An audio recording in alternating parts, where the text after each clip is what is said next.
Hi all, a very good evening to all of you. कैसे हो आप सब लोग? Myself Chetangir kind of welcome you all to our this amazing session. Yes, काफी दिनों बाद आज हम सेशन कर रहे हैं यार. एक्चुअली काफी टाइम से जेई एडवांस में उलझे हुए थे, है ना. बच्चों के साथ काफी बिजी थे and in fact at Vedantu we are expecting top 15 under 20 rank we are expecting. And since JEE advance is over तो आप मोस्ट लाइकली अब मुझे थोड़ा सा फ्रिक्वेंटली यूट्यूब पर देखोगे, राइट. तो आज हम एक बड़े ही इंपॉर्टेंट इशू को डिस्कस करने वाले हैं जो कॉम्बिनेटोरिक्स से रिलेटेड है. And I am very sure आप में बहुत सारे बच्चे, चाहे वो अभी 11th में 12th में या वो 8 9 10 में, बहुत सारे बच्चों को कॉम्बिनेटोरिक्स से या परमुटेशन एंड कॉम्बिनेशन से डर लगता होगा. आज हम एग्जैक्टली देखेंगे, कोशिश करेंगे कि हम कैसे इस कॉम्बिनेटोरिक्स के फोबिया से हम ओवरकम कर सकते हैं, राइट. सो विद बड़ा छोटा सा सेशन रहेगा, बहुत ज्यादा हम इधर उधर की बातें नहीं करेंगे, डायरेक्टली टू द पॉइंट बातें करेंगे, right. So let's start the session. तो पहले वर्ड एग्जैक्टली इज द कॉम्बिनेटोरिक्स. देखो, जेई में इस चीज को परमुटेशन एंड कॉम्बिनेशन कहा जाता है, जो बच्चे जेई या आईएसआई की प्रिपरेशन करते हैं. बट हाँ, मैथ्स ओलंपियाड की अगर हम बात करें, जनरली इसे कॉम्बिनेटोरिक्स के नाम से बोला जाता है. बट मोरलेस दोनों one and the same thing है. 90% चीजें भी दोनों में कॉमन है, right. And combinatorics is all about finding the number of ways. ठीक है. कुछ ना कुछ एक इवेंट होगा, कुछ भी कोई कोई भी सिनेरियोज दिए होंगे, कुछ कॉन्स्टेंट्स दिए होंगे. अंडर दोज कॉन्स्टेंट्स हमें नंबर ऑफ वेज निकालने होंगे ऑफ अ पर्टिकुलर एक्टिविटी. ठीक है. कुछ नंबर ऑफ वेज सेलेक्ट करने के होंगे, कुछ में भी अरेंज करने के हो सकते हैं. ठीक है. तो basically combinatorics is all about finding the number of ways of a certain thing. ठीक है. एंड ट्रस्ट मी, बहुत लॉजिकल चैप्टर है. आई एम वेरी श्योर बहुत सारे बच्चे जो इस चैप्टर को कर रहे हैं उनको पता होगा, उनको रियलाइज होगा कि this is all about logic, common sense पे बेस्ड इसमें क्वेश्चंस रहते हैं. ठीक है. तो the entire combinatorics is all about finding the total number of ways of a particular thing. ठीक है. अब अगर ये चैप्टर इतना इजी है, तो ये इंपॉर्टेंट क्यों है बहुत सारे एग्जाम्स के लिए? देखो, ऑलमोस्ट हर एग्जाम, आप कोई भी एग्जाम लो, चाहे आप आईयूपीएम का एग्जाम लो, चाहे आप आरएमओ का एग्जाम लो, चाहे आप आईएनएमओ का एग्जाम लो, एंड इवन चाहे आप इंटरनेशनल मैथ्स ओलंपियाड आईएमओ का बात करो, राइट. या आप जेई की बात करो, JEE JEE main JEE advance, right. या पहले अगर हम केवीपीवाई की भी बात करें, ठीक है, मेंस और एडवांस. या आप आईएसआई की बात करो, आईएसआई में आईएसआई या सीएमआई है ना, और आईएसआई में यूजीए यूजीबी, किसी भी एग्जाम की बात कर लो, परमुटेशन एंड कॉम्बिनेशन या कॉम्बिनेटोरिक्स बहुत इंपॉर्टेंट रोल प्ले करते हैं. बहुत अच्छी खासी वेटेज इसकी रहती है इन एग्जाम्स में. एंड अराउंड, अगर हम मैथ्स ओलंपियाड की बात करें, अराउंड 30 to 40% एट टाइम्स उससे ज़्यादा वेटेज भी रही हुई है कुछ एग्जाम्स में. ठीक है. तो जेई मेंस और जेई एडवांस में भी हर बार कॉम्बिनेशन एंड कॉम्बिनेशन से या कॉम्बिनेटोरिक्स से क्वेश्चन आते ही आते हैं. यूजीबी में अराउंड 8 क्वेश्चन होते हैं, जिसमें एक क्वेश्चन डेफिनेटली आप पीएमसी का कॉम्बिनेटोरिक्स का एक्सपेक्ट कर सकते हो. सिमिलरली अगर हम आरएमओ की बात करें, आरएमओ में in all total there will be 6 question, है ना. 6 क्वेश्चन में you can expect at least one या दो क्वेश्चन भी एट टाइम्स कॉम्बिनेटोरिक्स से होते हैं. आईयूक्यूएम में भी अच्छी खासी वेटेज इसकी कॉम्बिनेटोरिक्स में रहते हैं. तो अगर अगर आप इनमें से किसी भी एग्जाम की प्रिपरेशन कर रहे हो, चाहे वो आईयूपीएम है, चाहे वो मैथ्स ओलंपियाड है, या आप जेई के लिए प्रिपेयर कर रहे हो, या आप आईएसआई के लिए या सीएमआई के लिए प्रिपेयर कर रहे हो, तो कॉम्बिनेटोरिक्स विल डेफिनेटली हेल्प यू. या कॉम्बिनेटोरिक्स हमें चाहिए होगा in each and every scenario, वो उसके बिना तो हमारा काम चल ही नहीं सकता. ठीक है. कॉम्बिनेटोरिक्स इज अ मस्ट, वो हमें जरूर से भी जरूर चाहिए. ठीक है.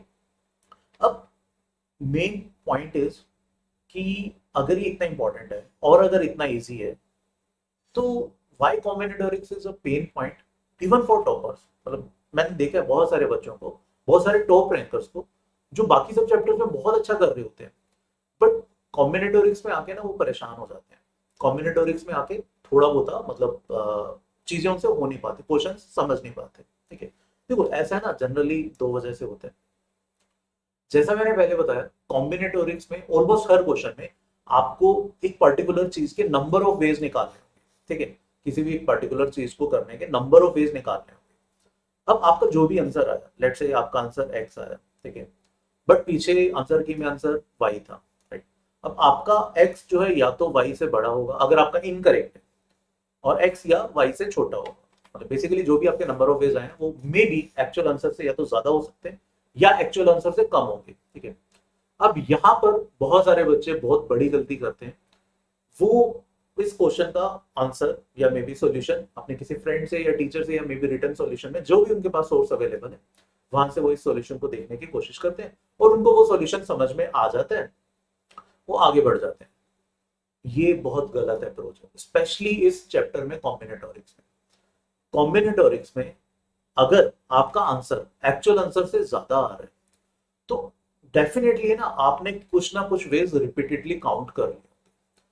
जब तक आप ये एनालाइज नहीं कर पाओगे, जब तक आप ये नहीं समझ पाओगे कि आपने कौन से वेज को रिपीट किया, कौन से वेज को आपने रिपीटेडली काउंट किया, आपका कॉम्बिनेटोरिक स्ट्रॉन्ग हो ही नहीं सकता, ठीक है। सिमिलरली अगर आपका आंसर है ना एक्चुअल आंसर से कम आ रहा है, तो देखो निकालने तो अल्टीमेटली नंबर ऑफ वेज ही है। तो अगर आपका एक्चुअल आंसर से नंबर कम आ रहा है तो डेफिनेटली आपने कुछ वेज को मिस आउट किया।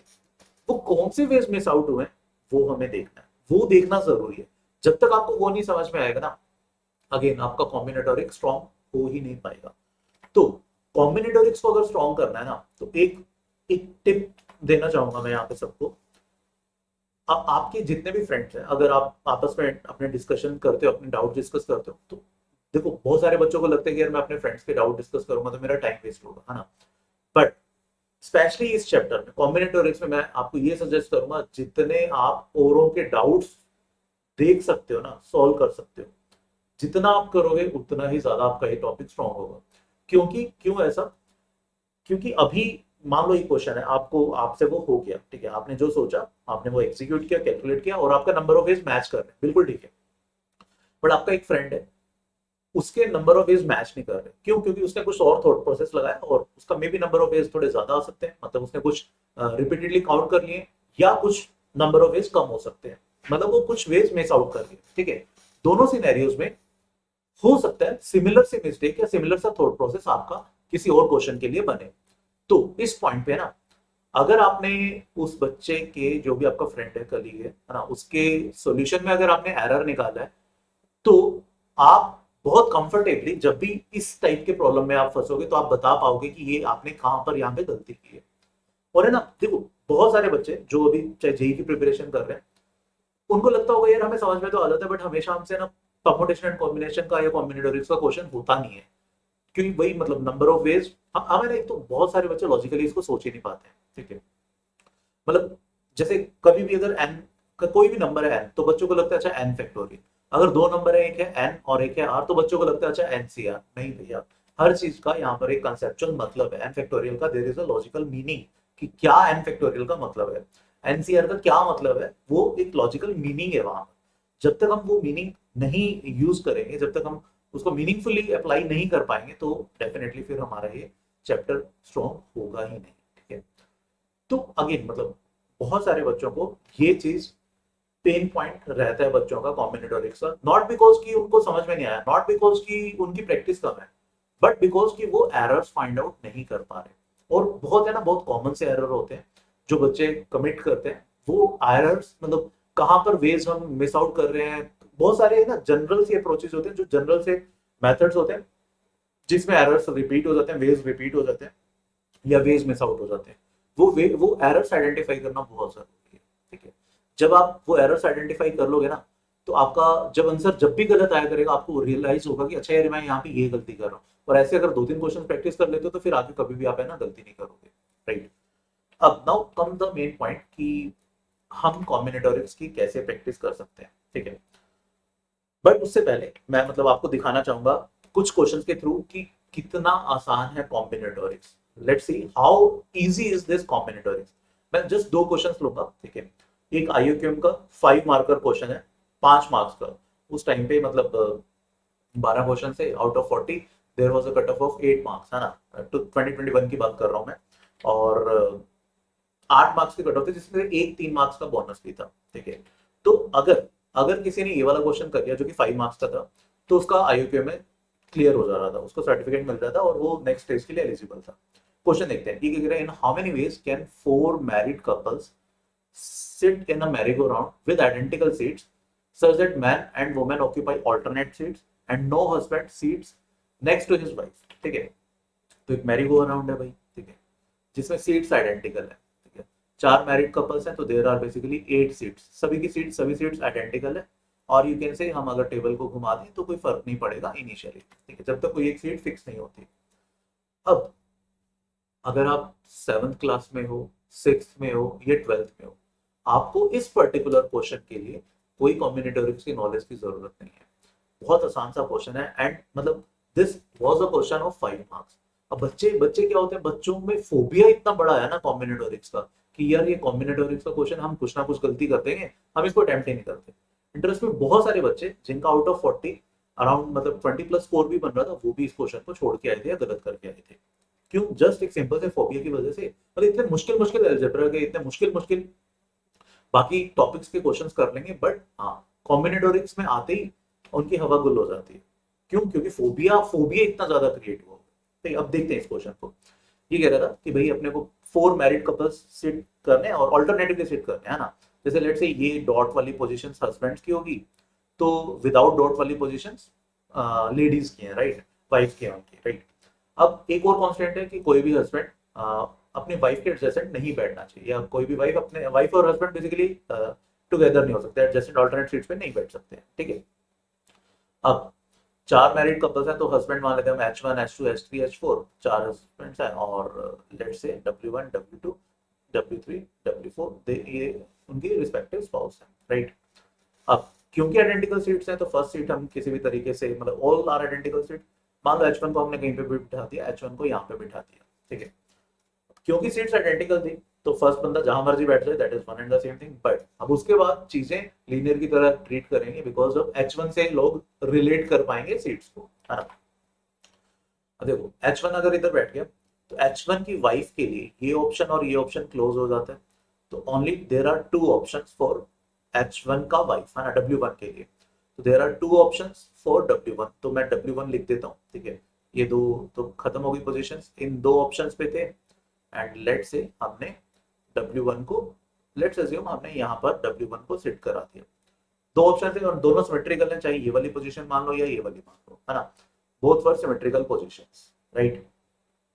तो एक कपल को अपन ने बैठा दिया और उसके लिए 2 ऑप्शंस हमारे पास बने। अब लेट्स से यहाँ पर इस प्लेस पर एक हस्बैंड को बैठना था, एंड अभी हमारे पास कितने ऑप्शंस हैं? We have 3 options, H2 H3 H4 में से कोई भी एक बंदा यहाँ पे बैठ सकता है। लेट्स से मैंने H3 को यहाँ पे बैठा दिया, ठीक है। तो उसकी वाइफ ना तो यहाँ पर बैठेगी ना फिर यहाँ पर बैठेगी, तो उसकी वाइफ के लिए एक ही ऑप्शन बचता है, W3, ये वाला ऑप्शन, ठीक है। तो अगर मैं यहाँ पर जो भी हस्बैंड को फिक्स कर रहा हूँ तो उसकी जो स्पाउस है उसके लिए पोजीशन फिक्स हो जाती है, राइट। अब हमारे पास ये प्लेस बचा हस्बैंड के लिए, और H3 का पत्ता भी कट चुका है, W3 का भी, तो there are only 2 option, H2 और H4, है ना। तो 2 ऑप्शन से हम यहाँ पर अगर किसी भी हस्बैंड को सेट कराते हैं, लेट्स से हमने H2 को करवाया, तो ऑब्वियसली यहाँ पर उसकी वाइफ नहीं बैठ सकती, तो W2 को यहाँ बैठना पड़ेगा, ठीक है, जिसके लिए एक ही वे है। अब एक ही हस्बैंड बचा, उसको बाय डिफॉल्ट यहाँ पर बैठना पड़ेगा और उसकी वाइफ को यहाँ बैठना पड़ेगा, तो और कोई नया वे नहीं है। तो बस this will be the number of ways which is nothing but 12, ठीक है। तो इतना आसान क्वेश्चन था यार ये, 5 मार्क्स का ये क्वेश्चन आया होता, एंड क्योंकि 3 मार्क्स फॉर्चुनेटली अनफॉर्चुनेटली बोनस थे उसमें, तो अगर आपने सिर्फ ये क्वेश्चन कर लिया, ठीक है, आपका हो गया भैया, IUQM हो गया, and IUQM is one of the toughest exam in India. आपको आइडिया है ये, है ना, जो बच्चे IUQM या जेई की प्रिपरेशन कर रहे हैं उनको आइडिया होता है, ठीक है। तो ये तो थी भैया IUQM की कहानी। इसी साल का जेई का भी एक क्वेश्चन देख लेते हैं। जेई का एक क्वेश्चन आया हुआ है इसी साल में, 2023 में ही था वो क्वेश्चन, ठीक है। देखो क्वेश्चन क्या कह रहा है, number of 7 digits odd numbers, ठीक है, 7 डिजिट के ऑड नंबर्स हमें निकालने हैं, 1 2 3 4 5 6 7, that can be found using all the 7 digits. ये 7 डिजिट्स हैं जिसमें 3 2 दिख रहे हैं, 2 3 दिख रहे हैं, एक 1 है, एक 5 है, ठीक है। ऑड ऑड नंबर बनाने तो यहाँ पर तो ऑब्वियसली क्या आएगा, एक ऑड डिजिट, बट यहाँ पर देखो थोड़ा सा कैच किया है, 3 2 बार है और 1 और 5 एक ही बार है।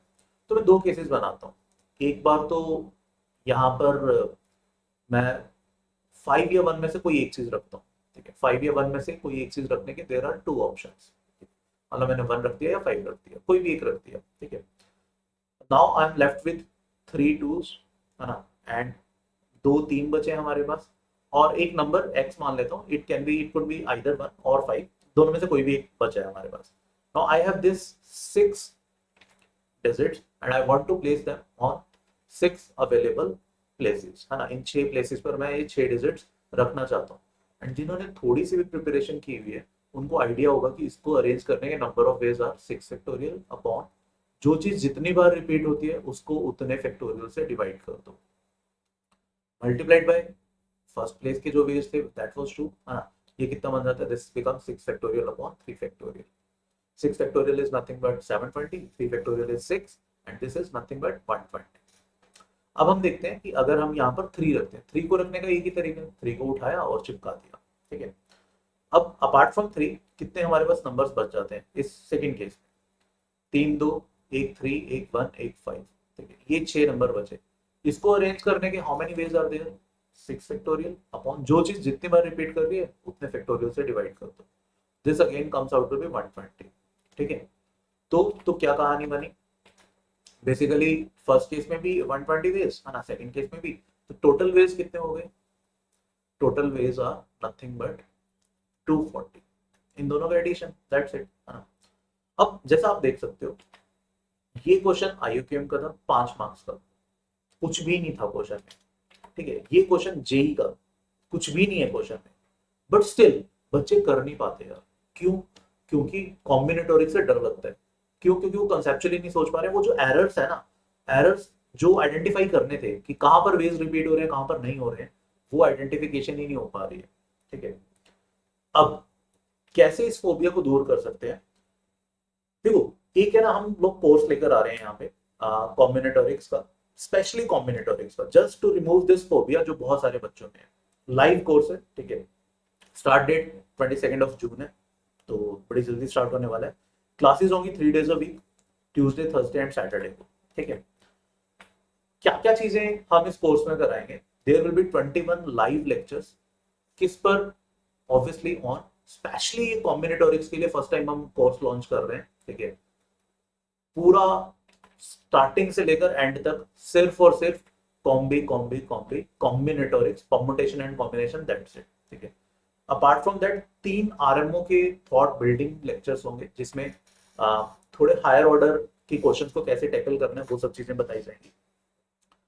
बेसिक से लेकर IOQM level, forget about IOQM level, RMO and even INMO level तक का आपको इसमें कंटेंट कवर अप कराया जाएगा. ठीक है. सारा कॉम्बिनेटोरिक्स कराया जाएगा जिसमें प्रीवियस ईयर क्वेश्चन आईयूक्यूएम के भी होंगे, आरएमओ के भी होंगे एंड इवन जेई के भी होंगे एंड इवन आईएसआई के भी होंगे. क्योंकि अल्टीमेटली देखो टॉपिक तो वही है ना यार, कॉम्बिनेटोरिक्स है. हाँ, अलग अलग पेपर में सिलेबस तो वही है, फॉर्मुलेस तो वही है, मतलब कंसेप्ट तो वही है, क्वेश्चन कोई भी कहीं पर भी आ जाता है. जनरली ऐसा बहुत बार होता है, जेई का क्वेश्चन आईयूक्यूएम में आता है, आईयूक्यूएम का क्वेश्चन आईएसआई में, आईएसआई में का क्वेश्चन जेई में, रिपीटेशन चलती रहती है. ठीक है. जो आईयूक्यूएम पॉइंट ऑफ व्यू से जो इंपॉर्टेंट टॉपिक्स है, आईएसआई पॉइंट ऑफ व्यू से इंपॉर्टेंट है, पिजन होल प्रिंसिपल बहुत बच्चों का पेन पॉइंट रहता है, इनवेरिएंस कलरिंग टेक्निक्स, पैरिटी. ठीक है. गेम थ्योरी, ये सारी चीजें भी इस कोर्स में जो 21 लेक्चर्स का उसमें कराया जाएगा. जिन जो बच्चे भी 11th और 12th में है और जो जेई का प्रिपरेशन कर रहे हैं, जिनको लगता है कि यार उनका कॉम्बिनेटोरिक्स के क्वेश्चन उनसे हिल नहीं पाते, उनके लिए भैया बहुत ये है ना, बहुत इंपॉर्टेंट कोर्स होने वाला है. उनको पूरा जो भी उनके XYZ प्रॉब्लम्स आती है ना कि किसी क्वेश्चन को देखकर कैसे हमें थॉट प्रोसेस अडॉप्ट करना है, कैसी चीजों को स्टार्ट करना है, वो सारा जेई के जितने भी दुख दर्द है आपके सारे कॉम्बिनेटोरिक्स में इस कोर्स से दूर हो जाएंगे. एंड जो बच्चे आईएसआई के लिए प्रिपेयर कर रहे हैं, स्पेशली वो ये जो इंपॉर्टेंट टॉपिक्स हैं पीएचपी इनवेरिएंस वगैरह, ये सब है ना मिस आउट कर जाते हैं, बट यस ये सारे यहाँ पर A to Z कराए जाएंगे. Right. Apart from these lectures there will be 3 test purely combinatorics पे. ठीक है. 3 टेस्ट होंगे just to evaluate your performance. ठीक है. तो ये भी है कोर्स की हाइलाइट्स है. ठीक है. अगर मैं टॉपिक्स की बात करूं, fundamental principle of multiplication addition. ठीक है. जो भी फंडामेंटल प्रिंसिपल्स हैं वो सब, सिलेक्शंस और अरेंजमेंट में डिटेल क्या मतलब है, कहां पर क्या यूज करने हैं, क्यों यूज करना है. ठीक है. ग्रुप्स कैसे फॉर्म करने हैं, सर्कुलरली अगर चीजें अरेंज करनी तो क्या है, डी अरेंजमेंट का क्या इफ एंड बट्स है, इंक्लूजन एक्सक्लूजन प्रिंसिपल क्या है, pigeon hole principle, recurrence relation क्या होता है ना, कैसे उस पर बेस्ड क्वेश्चंस बनते हैं. एंड इनफैक्ट इस साल आईएसआई में भी रिकरेंस पे बेस्ड एक क्वेश्चन आया हुआ था. ठीक है. इनवेरियंस कलरिंग के बहुत सारे क्वेश्चंस आते हैं, ठीक है, पैरिटी, इवन और पैरिटी पे बेस्ड कैसे अमेजिंग से क्वेश्चंस बनते हैं, वो सारी चीजें हम डिस्कस करेंगे। अगेन स्टार्ट डेट 22 जून रहेगा, ठीक है। 3 days अ वीक क्लासेस हैं, क्लास का टाइम रहेगा 5 PM to 6 PM, ठीक है। तो जिन बच्चों को कॉम्बिनेटोरिक्स में इशू आते थे, जिन बच्चों को कॉम्बिनेटोरिक्स परेशान करता था, उनके लिए भैया बहुत इंपॉर्टेंट होने वाला है ये कोर्स, राइट। देखो everything comes with a price, है ना। तो इसका इनिशियली हम काफी प्राइस सोच रहे थे, बट फिर हमने सोचा कि नहीं, ये आम बच्चों के लिए जिनका पढ़ाई में इंटरेस्ट है, बट यस कॉम्बिनेटोरिक्स में परेशान हो जाते हैं, तो ये प्राइस हमने 3000 में लॉन्च किया था, ठीक है। एंड आप 10% का कूपन डिस्काउंट कोड ये लगा सकते हो, ठीक है। CGPR होगा तो आपको ये कोर्स बेसिकली 2700 में मिल जाएगा, राइट। बट अगेन यार अल्टीमेटली हम कॉम्बिनेटोरिक्स पढ़ने के लिए ये 21st लेक्चर अपन ने 21 लेक्चर्स असाइन किए, राइट, ठीक है। तो that was all about this session, है ना। और आई एम वेरी श्योर बहुत सारे बच्चों से हम इस, और ये सारा का सारा कोर्स 21 के लेक्चर्स, सारे के सारे लेक्चर्स मैं लूंगा, ठीक है। तो जो भी आपको मैथ्स ओलंपियाड से रिलेटेड या जेई से रिलेटेड जो भी कॉम्बिनेटोरिक्स से रिलेटेड प्रॉब्लम्स आती है ना, वो सारी हम इस सेशन में, इंटरेक्टिव सेशन रहेगा बिकॉज लाइव सेशन है, देखो क्योंकि इसमें बहुत सारे अमेजिंग से बच्चे ज्वाइन करते हैं।